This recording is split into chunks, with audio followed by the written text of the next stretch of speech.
everyone, welcome to my channel The Maths Galaxy. My name is Vandana Razoria. So today we will discuss about the real numbers for class 10th. आज हम लोग class 10 के first chapter real numbers को discuss करेंगे, जिसमें हम लोग सबसे पहले प्रॉपर्टीज को पढ़ेंगे। तो ये क्लास जो है वो रियल नंबर्स की इंट्रोडक्शन क्लास है, जो कि आपको हेल्प करेगी सारी की सारी रियल नंबर्स की एक्सरसाइज करने में। जो भी एक्सरसाइज आने वाली है उन सारी एक्सरसाइज को आप बहुत इजीली कर पाएंगे अगर आप ये इंट्रोडक्शन क्लास अच्छे से लेते हैं तो आज हम लोग पढ़ेंगे सबसे पहले इसकी प्रॉपर्टीज, रियल नंबर्स की प्रॉपर्टीज क्या होती हैं।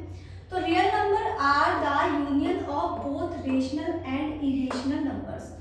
रियल नंबर्स जो होता है वो रैशनल और इरेशनल नंबर का यूनियन होता है, यानी कि rational plus irrational is equal to real numbers. अब सबसे पहले आता है कि रैशनल क्या होते हैं और इरेशनल क्या होते हैं। तो rational number, which numbers can be written as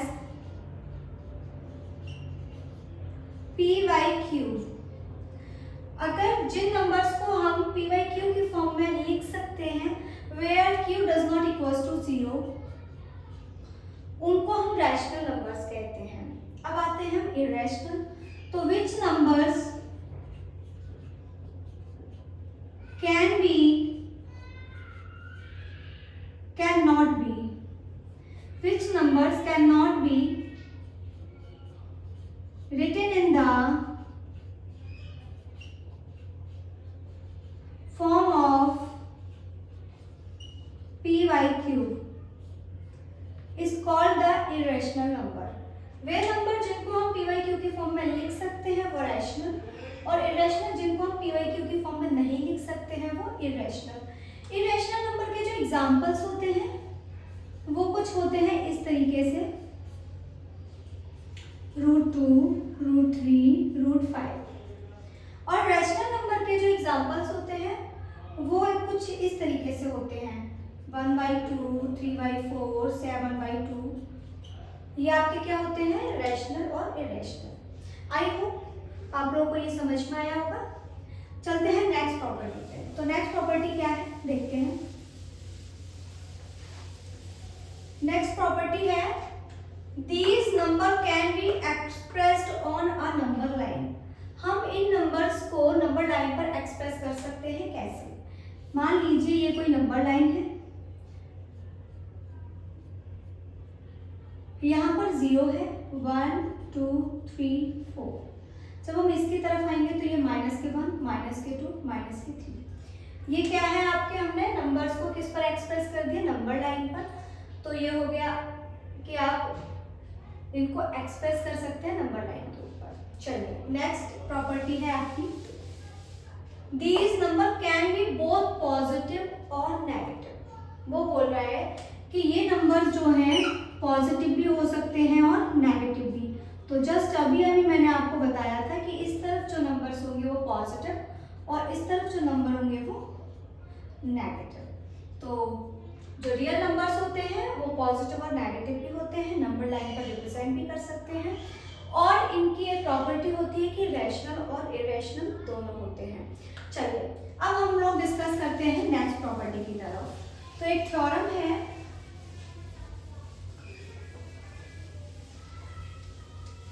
तो हम एक theorem fundamental theorem of arithmetic पढ़ेंगे। Fundamental theorem of arithmetic.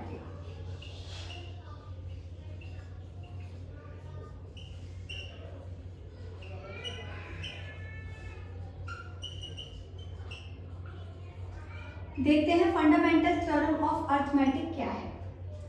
तो फंडामेंटल थ्योरम ऑफ अर्थमेटिक क्या है, every composite number can be written as a product of prime in one and only one way. तो देखिए यहाँ पर सबसे पहले मैं आपको बता देती हूँ कि प्राइम और कंपोजिट नंबर्स क्या होते हैं। तो कंपोजिट नंबर्स क्या होते हैं, कंपोजिट नंबर वे नंबर होते हैं जो या तो 1 या फिर खुद से या फिर किसी तीसरे नंबर से भी डिवाइड होते हैं। अनदर नंबर जो कि इसको डिवाइड कर सकता है वो आपके कंपोजिट नंबर्स होते हैं। अब आते हैं प्राइम नंबर्स।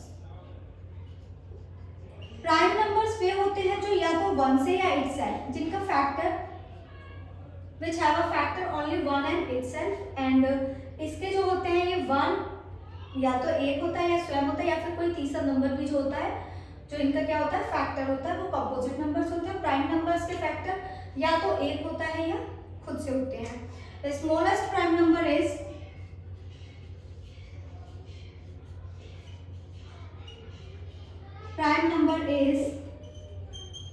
टू। सबसे छोटा प्राइम नंबर जो होता है वो 2 होता है। तो चलिए मैं आप लोगों को एक एग्जांपल से बताती हूँ कि ये थ्योरम किस तरीके से प्रूव की जाएगी। तो एक एग्जांपल है, मैंने एक एग्जांपल उठा लिया 66 एंड 420। ये 2 नंबर्स मैंने आप लोगों के लिए कंसीडर किए हैं। वो था कंपोजिट नंबर, ये दोनों कंपोजिट नंबर है। अगर ये दोनों कंपोजिट नंबर है तो हमसे क्या बोला गया है, can be written as a product of prime in one and only one way. तो इनको हम प्राइम नंबर के प्रोडक्ट की फॉर्म में भी लिख सकते हैं। इनको प्राइम नंबर्स के प्रोडक्ट की फॉर्म में लिख सकते हैं।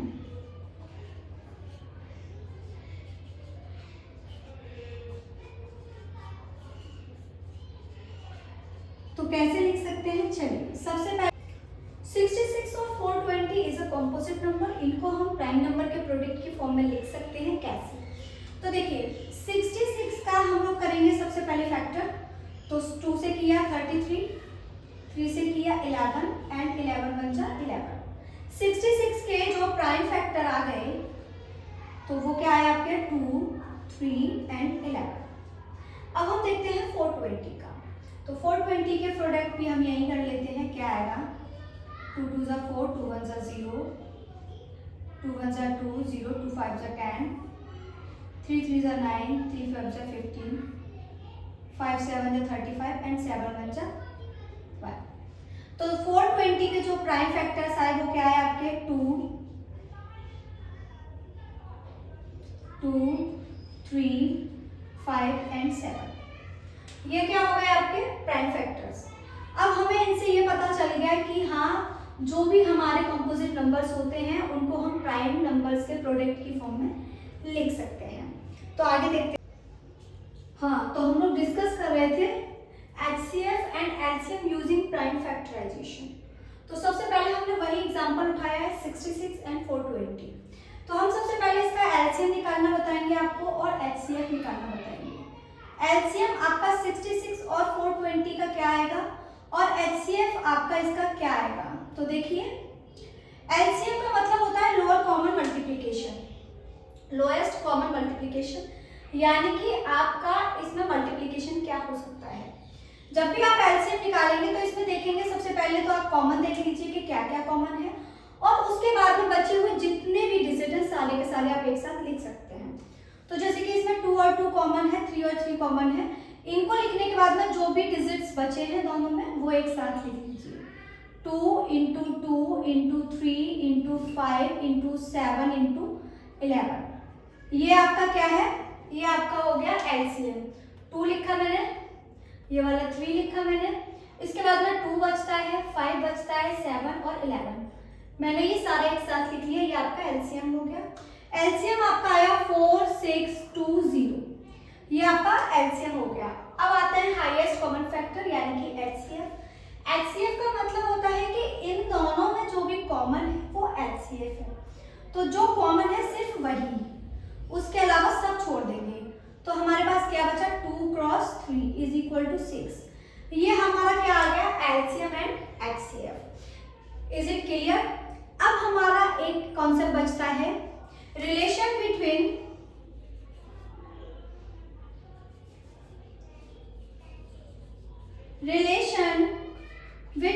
LCM and HCF। तो हम सबसे पहले बताएंगे कि HCF और LCM के बीच में क्या रिलेशन होता है। तो रिलेशन होता है first number into second number is equal to LCM into HCF. ये हमारा क्या होता है, इन दोनों के बीच में रिलेशन होता है।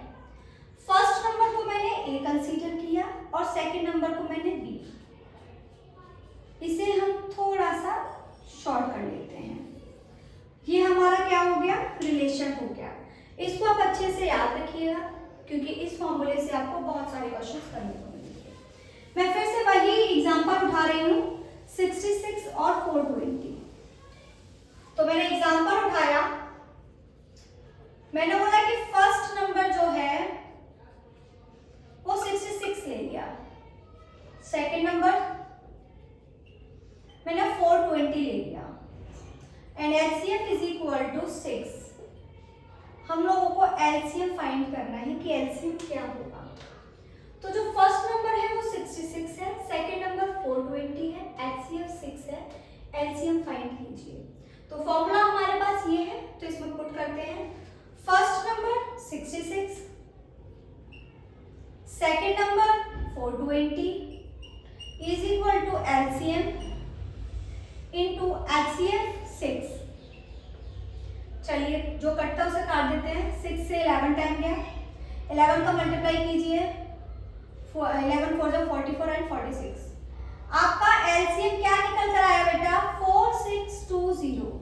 ये आपका क्या होगा, एलसीएम होगा। क्या यहाँ तक सब लोगों को समझ में आ गया है? अगर ये समझ में आ गया है तो लास्ट थ्योरम हमारे पास बचती है, वो है हमारी कॉन्ट्राडिक्शन थ्योरम। तो लास्ट हमारे पास क्या है, कॉन्ट्राडिक्शन थ्योरम। तो चलिए कॉन्ट्राडिक्शन मेथड को बताते हैं कि कैसे होगा कॉन्ट्राडिक्शन मेथड।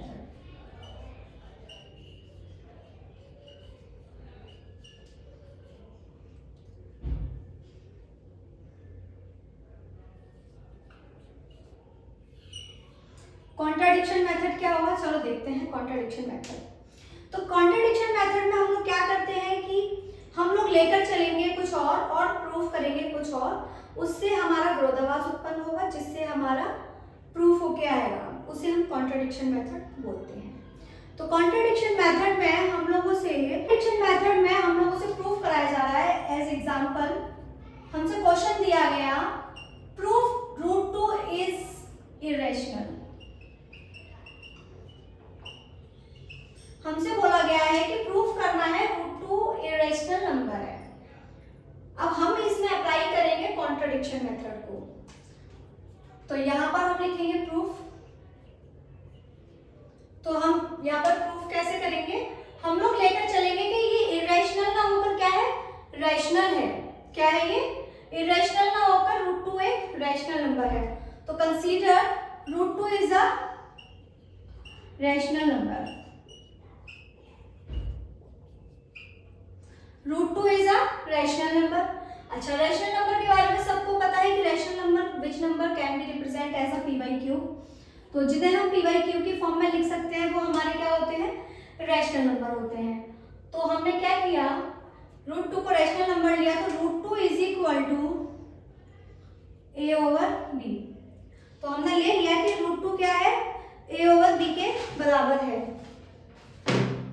अब a/b क्या है, a and b is a coprime number.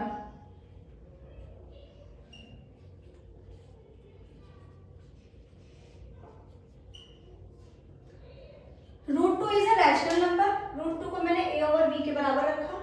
जो a और b हैं वो दोनों क्या हैं, को प्राइम नंबर्स हैं। को प्राइम नंबर्स क्या होते हैं, which number has a factor 1। तो जिनके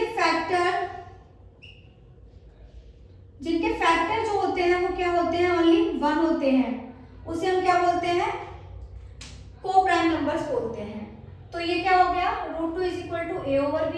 इन दोनों का फैक्टर क्या है, 1 है, यानी कि ये और ये इन दोनों में कॉमन वैल्यू जो है वो क्या है, 1 है। अब हम क्या करेंगे, b को इस तरफ ले आएंगे, इस तरफ। जब भी कोई नीचे वाली वैल्यू इस तरफ आती है तो वो हमेशा मल्टीपल में आती है। तो √2 into b is equal to a। यहां तक क्लियर है? अब क्या करेंगे, स्क्वायरिंग बोथ साइड।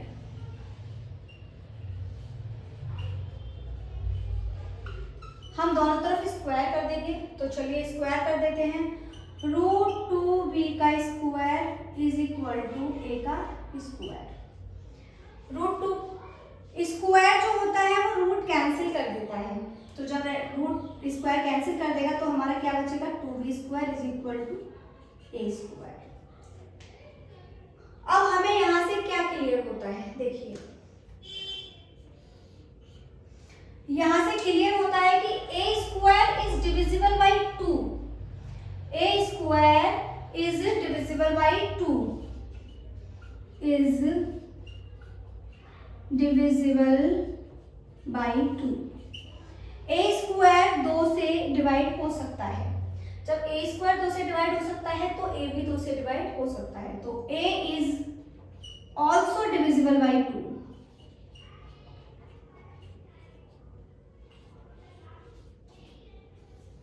ये इक्वेशन 1, इक्वेशन 2। चलिए इसे इक्वेशन मत मानिए, इसे सिर्फ इसे कंसीडर कीजिए इक्वेशन 1। यहां तक क्लियर है, मैं ऊपर का रिमूव कर रही हूं। आप लोगों को जैसे मैं बता रही हूँ वैसे का वैसा आप लोग एक बार इसको प्रोसेस को फॉलो करना। जैसे ही आप इसको लगातार 1 से 2 बार कर लेंगे आप क्वेश्चंस बहुत इजीली कर पाएंगे, आपको बिल्कुल भी प्रॉब्लम नहीं होगी। चलिए आगे देखते हैं।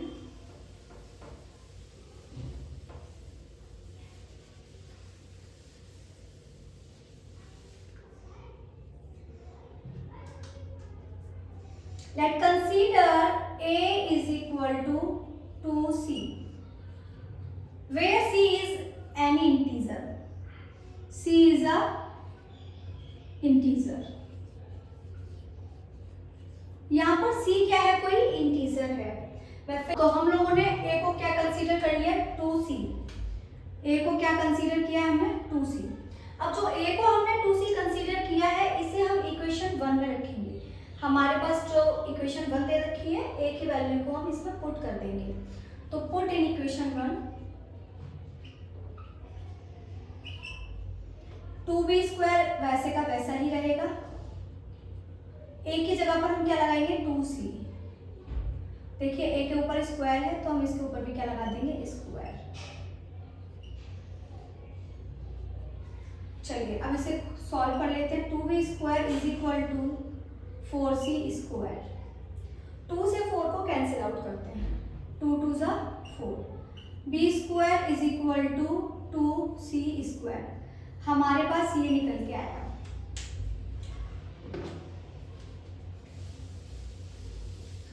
तो हमारे पास जो निकल के आया उससे क्या निकल के आता है, जो b² है वो डिविजिबल होगा किससे, 2 से। तो b² is divisible by 2 and b is also divisible by 2।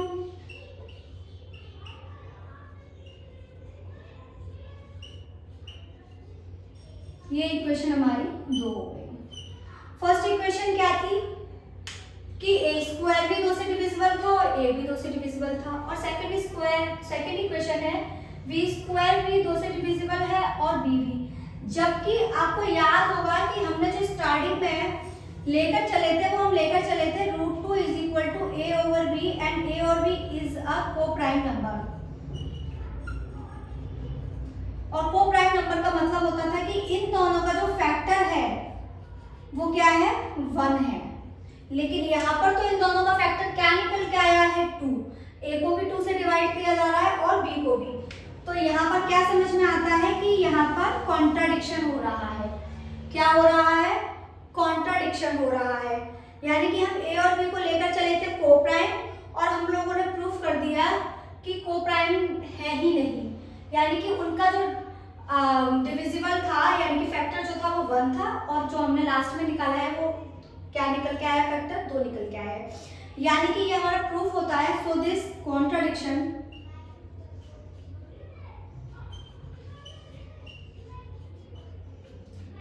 Contradiction is arisen because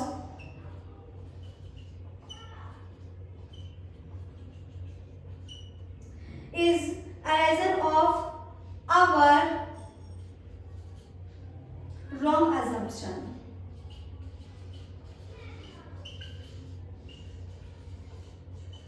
ये हमारे रॉन्ग अजम्पशन की वजह से ही क्या निकल के आया है, कॉन्ट्राडिक्शन हुआ। कॉन्ट्राडिक्शन यानी कि विरोधाभास।